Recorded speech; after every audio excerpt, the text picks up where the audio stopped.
Hey there! Welcome to another episode of our video editing series. This is part 16 of 20, where each week we release a free video tutorial to take you from editing beginner to professional.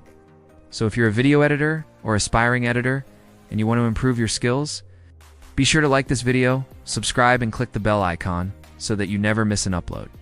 You can also head over to our website to download a free editing tool that we created for editors like you. In this episode, we're talking all about audio recording and sound design. If you look at your favorite films and TV shows, you'll realize that great audio is what makes them unforgettable. It immerses you into the world that they've created. The audio hits, it takes you out of your seat, causes an emotional reaction. But what is the secret sauce to creating these cinematic soundscapes? Well, today we're going to talk about how to make sure your audio is always crisp and clear, and how to use sound to connect with your audience on a deeper level. First thing first, let's start off by talking about audio recording. The most important thing is to get a clean signal so that you don't have to spend hours scrubbing through your audio trying to get rid of background noise later. There are three main types of microphones that you should know about. You've got lavalier microphones, also known as clip-on mix, shotgun microphones, and condenser microphones. Let's start with lavalier microphones. These are usually small, lightweight, and easy to hide amongst clothing. They're pretty affordable too, and you can pick them up for around $50. For example, this is the Rode Wireless Go-To. It's a portable wireless mic system that consists of two identical transmitters, which double as omnidirectional microphones, and one receiver that can plug straight into your camera. They come in very handy when filming an interview or capturing someone speaking or singing while they move around. And if you really want to take things to the next level, you can actually link together multiple receivers to record multiple talent at the same time. Next, we have shotgun microphones. These are typically larger and more directional, so they'll only capture audio from a particular direction. As the name suggests, they're often pointed directly at the talent to capture their voice and block out unwanted noise. Most of these mics require a furry windshield like this one here, because they're more sensitive and prone to picking up wind noise. The video we're shooting right now, for example, is being recorded using the Rode Video Micro. It's a compact shotgun microphone that attaches directly onto the camera using the hot shoe mount. There's no cables or batteries involved, making it a great choice for run and gun style shooting. The third type of microphone you should know about is called a condenser microphone. These are generally used in studio settings and will typically require a stand or boom pole to hold the microphone above the talent. They're great for capturing high-quality audio and are often used for voiceovers, podcasting, and live streaming. An example of this would be the Rode Procaster. Now, there are pros and cons to using each of these types of microphones, and ultimately it comes down to what works best for your particular situation. For example, shotgun microphones are great for run and gun shooting, but they may not work as well if you're filming in a studio environment.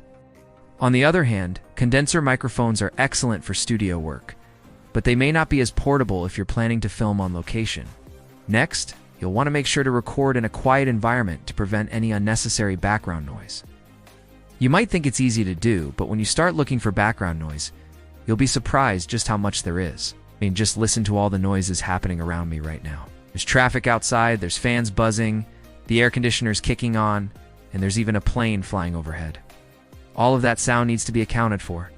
Now, once you've got a clean recording, it's time to add some flavor, and that's where sound design comes in. This involves adding a variety of different audio elements to your video, such as ambient sounds, sound effects, and music. Ambient sound refers to the background noise of a particular environment. Think of the sounds of birds tweeting, leaves rustling, traffic passing by, or water running. By incorporating these sounds into your edit, you can help create a more realistic and immersive experience for your audience. When you're recording ambient sound, it's important to use a directional microphone so that you can capture the sounds of the environment without any unwanted noise. You'll also want to record for a few minutes so that you have enough material to work with in your edit. Simply loop the audio until it's the length that you need. Next, let's talk about sound effects. These are short, distinct sounds that help to enhance the overall impact of your video. They can be used for a variety of purposes, such as adding realism, emphasizing a particular moment, or setting the tone.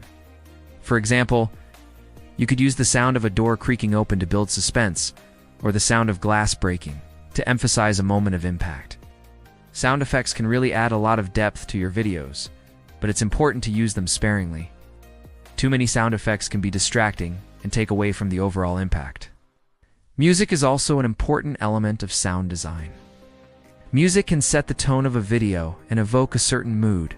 It can also help to establish a connection with the audience. When selecting music for your video, it's important to choose something that fits the genre and the tempo of your video. You'll also want to make sure that the music doesn't overpower the dialogue.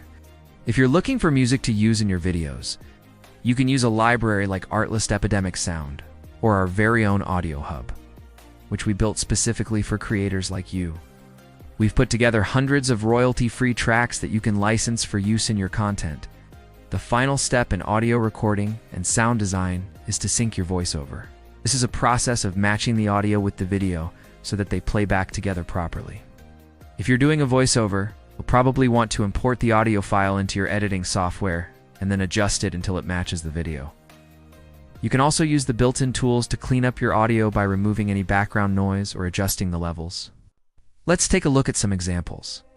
Here's what a dirty audio signal sounds like. You can hear all the background noise and distractions, and here's the same audio after we've cleaned it up. It's much easier to listen to, and it sounds much more professional. Next, let's look at the power of sound design. Here's a before and after example. Without the sound effects, the video feels flat and lifeless. With the sound effects, the video is much more immersive and engaging. Lastly, let's take a look at the importance of syncing your audio. Here's what it sounds like when the audio isn't synced properly. It's out of sync. It sounds terrible. Here's the same audio after it's been synced properly. It sounds much better, and it makes a huge difference in the final result.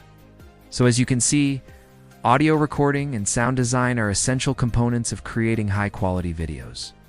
By following the tips outlined in this episode, you can ensure that your audio is always clean and professional, that your sound design enhances your video, and that your voiceovers are always perfectly synced.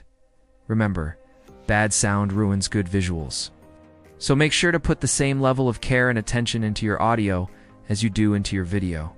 In the next episode, we'll talk about editing for short-form content like TikTok and Instagram Reels. We'll cover everything from aspect ratios to pacing to hook, keeping your audience engaged from start to finish. That's it for this episode, guys. Thank you so much for tuning in. And if you liked the video, don't forget to hit the like button, subscribe to our channel, and leave us a comment below. We'll see you next time.